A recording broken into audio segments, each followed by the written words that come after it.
तो उत्तर प्रदेश में कल चौथे चरण का मतदान हो गया और अब बात करते हैं वाराणसी शहर की जो दक्षिणी सीट है उसकी। बीजेपी का ये सबसे मजबूत किला माना जाता है। यहाँ बनारस का पुराना किला है, गंगा घाट और बाबा विश्वनाथ का मंदिर और बनारस की मशहूर गलियां इस इलाके में है। प्रधानमंत्री का ड्रीम प्रोजेक्ट विश्वनाथ कॉरिडोर भी यहीं बनकर तैयार हुआ है, लिहाजा यहां से बीजेपी को किसी की चुनौती मिलने की उम्मीद नहीं है। लेकिन इस बार बीजेपी को यहां भी चुनौती मिल रही है। हमारे सहयोगी अजय सिंह की आइए देखते हैं रिपोर्ट। ये धार्मिक और प्राचीन काशी है, जिसके बारे में कहते हैं कि ये शिव के त्रिशूल पर टिकी है। वाराणसी दक्षिणी की इस सीट पर 1989 से बीजेपी का कब्जा है। 7 बार श्यामदेव राय चौधरी विधायक रहे।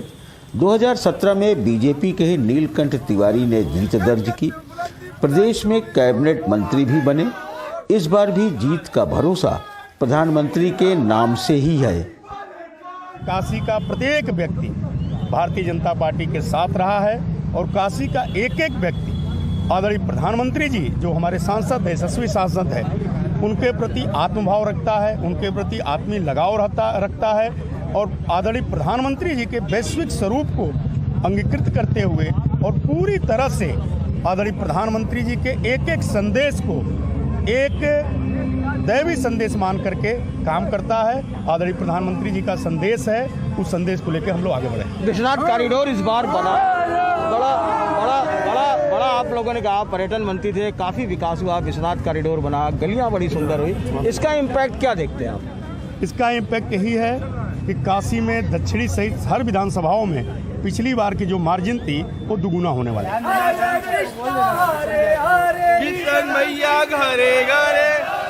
हर हर मोदी घर घर मोदी के नारे के जवाब में समाजवादी पार्टी ने यह नया नारा गढ़ा है। सपा इस बार प्रचार में जोर लगा रही है। बताया जा रहा है कि विश्वनाथ कॉरिडोर से विस्थापित हुए नाराज लोगों का एक बड़ा वर्ग सपा के साथ जुड़ गया है, जो कभी बीजेपी का कोर वोटर था। दक्षिण विधानसभा की लोकल मुद्दे जो है, जनता बहुत परेशान है। साथ से गंगा के स्वरूप के साथ जो खिलवाड़ किया है, अभी आशुतोष जी दिखा रहे थे हम लोग ललिता घाट जिस तरीके से इन्होंने बना दिया, उसे माँ गंगा अर्धचंद्राकार दिखती थी पहले, उन स्वरूपों को खराब किया गया है। और साथ ही साथ कॉरिडोर का जो निर्माण हुआ विकास के नाम पर, हम उसका समर्थन करते हैं, लेकिन उसके साथ साथ जो मंदिरों के साथ तोड़फोड़ हुए हैं, हम इसका विरोध करते हैं। और आने वाले समय में बनारस दक्षिण की जनता यही जवाब देने जा रही है। वैसे इस सीट पर कांग्रेस दूसरे नंबर पर रही है। 40,000 से 70,000 वोट तक उसे मिलते रहे हैं। इस बार कांग्रेस ने एक नए प्रत्याशी को खड़ा किया है, जिसकी कोई राजनीतिक पृष्ठभूमि नहीं है। वे इसे ही अपनी ताकत बता रही हैं। मैं बहुत सरल तरीके से, गैर राजनीतिक तरीके से अपनी बात लोगों के पास पहुंचा पाती हूं, क्योंकि मैं खुद एक राजनीतिक व्यक्ति नहीं हूं। तो जब जनता मुझसे कनेक्ट कर पाती है इस बातचीत से, तो उसका मुझे बहुत फ़ायदा मिल रहा है। मैं आर्किटेक्ट हूँ, हम लोगों का काम है नींव से मजबूत करके निर्माण करना। और अभी शहर दक्षिणी में जो मुख्य समस्याएं हैं वो इंफ्रास्ट्रक्चर रिलेटेड हैं, वो विकास को रिलेटेड हैं। मैं धरोहर संरक्षण का काम करती हूँ, तो जब हम शहर दक्षिणी में धरोहर को संरक्षित करते हुए विकास का कार्य करेंगे, तो मुझे लगता है मैं उसके लिए पूर्ण तरह उपयुक्त हूँ और ये बात जनता भी समझ रही है।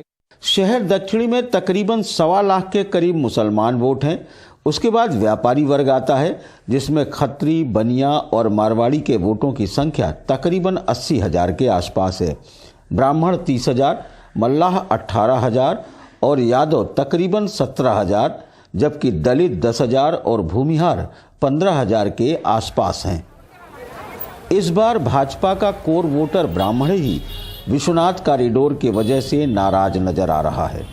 दुकान हमारी 2 नंबर गेट पर रही, एकदम सत्यानाश, 1 पैसा नहीं मिला, उसको जबरी गिरा दिए, सामान भी उसमें दब गया।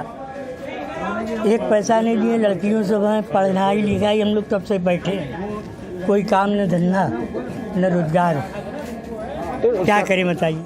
यहाँ पे हम लोग के देवता को स्थान से बिना उनकी अनुमति के, बिना पूजा पाठ के उनको हटा के जमीन के अंदर डाल दिए गए। 56 विनायक में 6 विनायक खत्म हो गए।